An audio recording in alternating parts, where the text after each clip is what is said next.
Salam satu hobi teman-teman, sahabat Reza Ornamental Fish di mana aja berada. Mungkin teman-teman di rumah mengalami hal serupa seperti ini.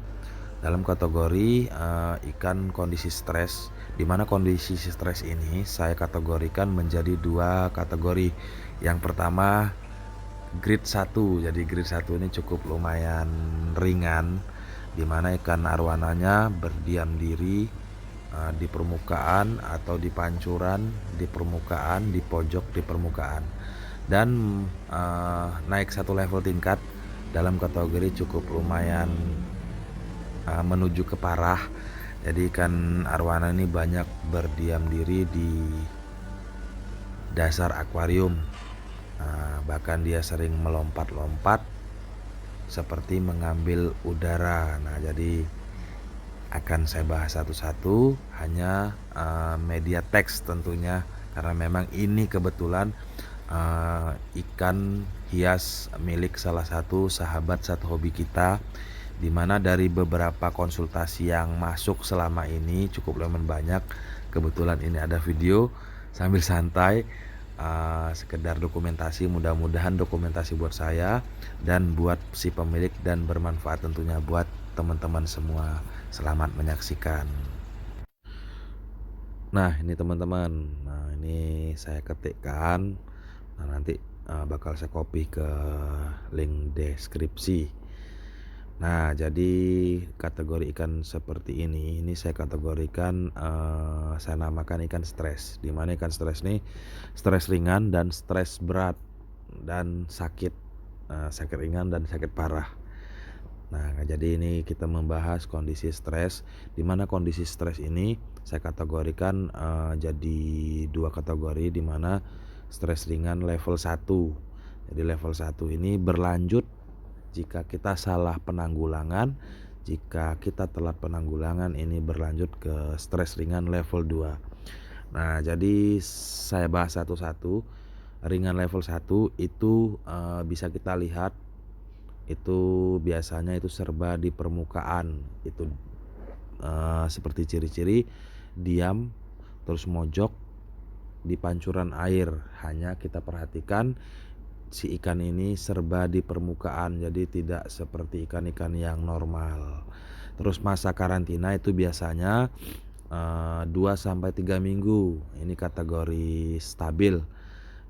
Hanya biasanya ada juga yang lebih cepat, tergantung kondisi air dan perawatan air dan tingkat kestresan si ikan tersebut, agar ikan ini stabil kembali dan merasa nyaman tentunya. Nah, penyebabnya ini biasanya baru beli. Jadi baru beli ini regenerasi baru, generasi baru. Jadi tanpa mempersiapkan dahulu atau memperhatikan kestabilan air sebelum pergantian air. Nah, hal-hal yang harus kita lakukan itu persiapkan air sebelum membeli, di mana masa-masa persiapan air ini biasanya minimal 4 hari sebelum kita membelikan itu harus kita siapkan dahulu media, terutama airnya dan peralatan-peralatan sesuai kebutuhan dan kapasitas yang dibutuhkan. Terus yang selanjutnya, jangan lupa tanyakan ke penjual pola pakan, jenis pakan, terus penggunaan heater, di mana penggunaan heater ini sangat berpengaruh sekali, terutama untuk usia yang baby, di mana rata-rata kebanyakan para penghobi baru tidak memperhatikan itu, asal beli. Jadi di mana ikan ini stres ini berawal dari kestabilan air. Mungkin di si pelapa itu menggunakan heater di suhu sekian-sekian tanpa mempertanyakan, tiba-tiba dibawa pulang itu tidak menggunakan heater, dan otomatis ikan ini agak sedikit stres karena tingkat stresan ikan, daya tahan tubuh terhadap kestresan itu berbeda-beda. Jadi teman-teman tanyakan dahulu gunakan heater di suhu berapa. Nah, itu teman-teman terapkan di rumah. Terus sekedar tambahan untuk heater, beberapa kali saya sampaikan, mungkin teman-teman bisa beli termo pengukur suhu yang digital, karena memang banyak sekali heater yang agak sedikit nganclong. Nah, terus yang selanjutnya endapkan air saat pergantian. Nah, jadi sebelum teman-teman mengganti air, itu sangat disarankan, untuk diendapkan dahulu. Di mana masa-masa pengendapan ini biasanya, eee, 3 sampai 4 hari, lebih lama lebih baik. Gunakan, eee, aerasi aerator.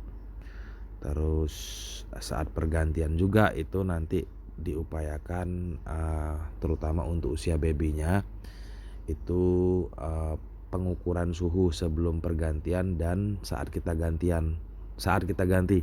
Nah, jadi jika suhu air yang bakal kita ganti ini lebih rendah, itu bisa kita dongkrak menggunakan heater.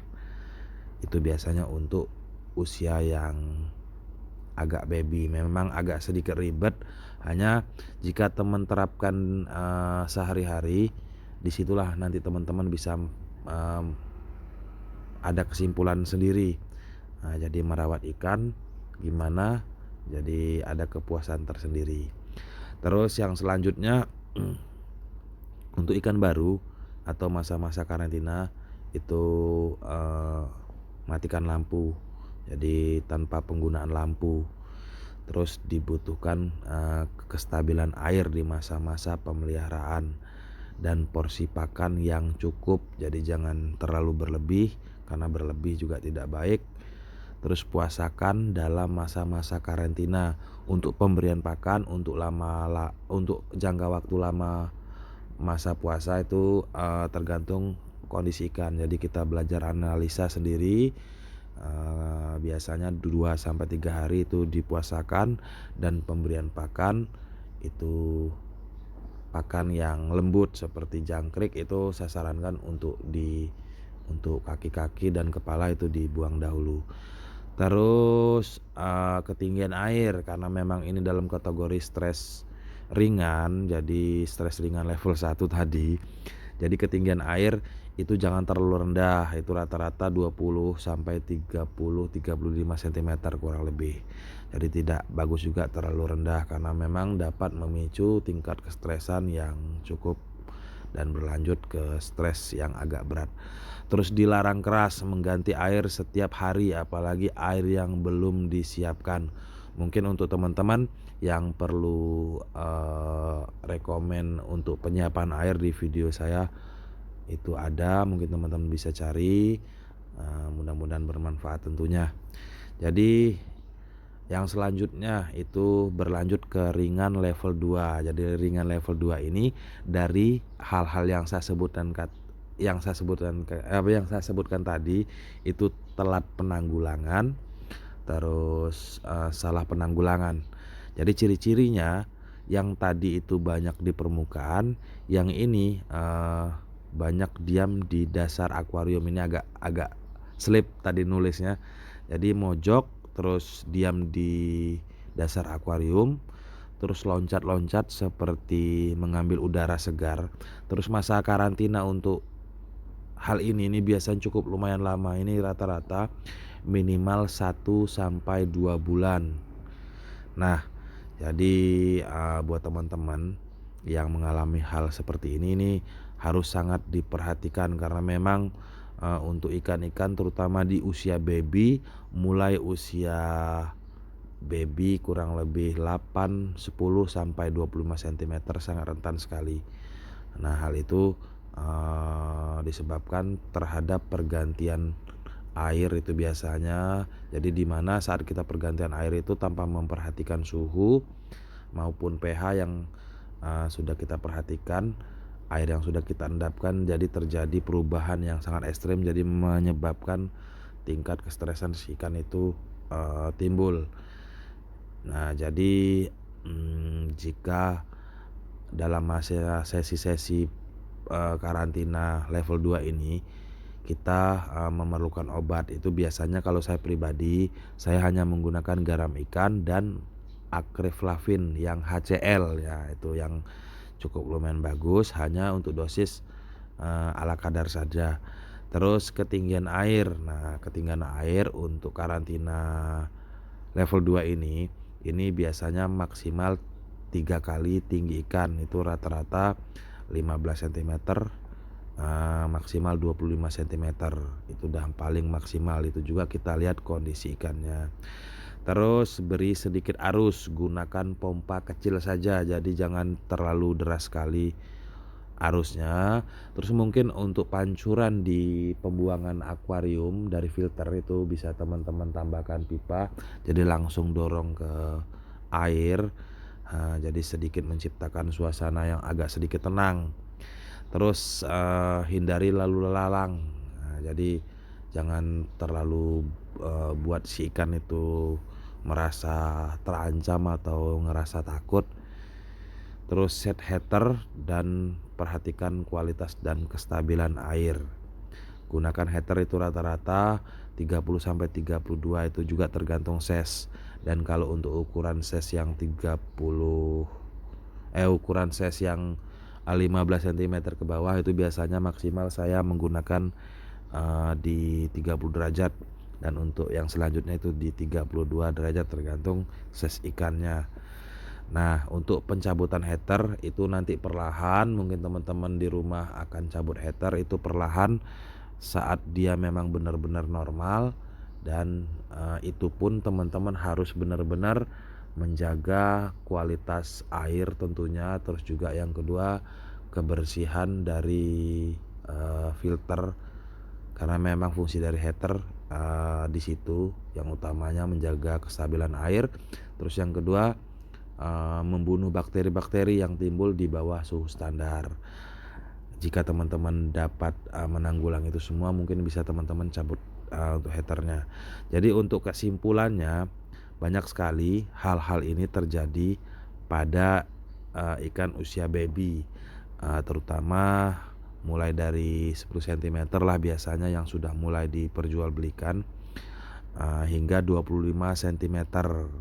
Nah, penyebabnya itu hanyalah satu, biasanya lebih jaga kualitas air dan kestabilan air, di mana kualitas air ini yang pertama kualitas dari air yang berawal dari kerja filter dan aksesoris seperti pompa. Jadi tetap menjaga kualitas air, memberi pakan yang cukup sehingga kualitas air tetap terjaga dengan baik, dan kestabilan air ini saat pergantian, jadi upayakan seperti yang saya sebutkan di awal itu mengganti air. Kalau saya pribadi untuk ikan-ikan dalam masa-masa karantina maupun untuk ikan-ikan yang biasa itu saya perhatikan untuk pergantian airnya, lebih jaga perawatan harian. Biasanya itu air saya endapkan dahulu, dan untuk usia baby itu lebih lama, biasanya saya endapkan itu 4 sampai 5 hari, dan usia dewasa itu standar saya itu 2 hari, lebih lama juga lebih bagus. Nah, itu juga tergantung kualitas dari air di lingkungan teman masing-masing. Jika kurang jelas mungkin teman-teman bisa langsung kontak saya atau WA ke nomor saya 08136897, sorry. Jadi ini agak sedikit salah, 08136897 saya bagusin dulu. Nah, 0499. Jadi di waktu senggang mudah-mudahan saya upayakan tentunya tetap bisa menjawab, karena memang ajang silaturahmi, mudah-mudahan bermanfaat buat teman-teman semua. Nah, jadi ini termasuk perdana nih, mulai ketik mengetik, karena memang sekadar dokumentasi tentunya buat saya pribadi, memperjelas kembali, dan dokumentasi juga buat si pemilik ikan, salah satu sahabat satu hobi kita. Jadi mudah-mudahan jadi dokumentasi buat beliau, dan beliau juga ikut menonton. Jadi ada dokumentasi, oh inilah ikan saya tadinya. Nah, jadi salam satu hobi tentunya. Terima kasih, salam Reza Ornamental Fish.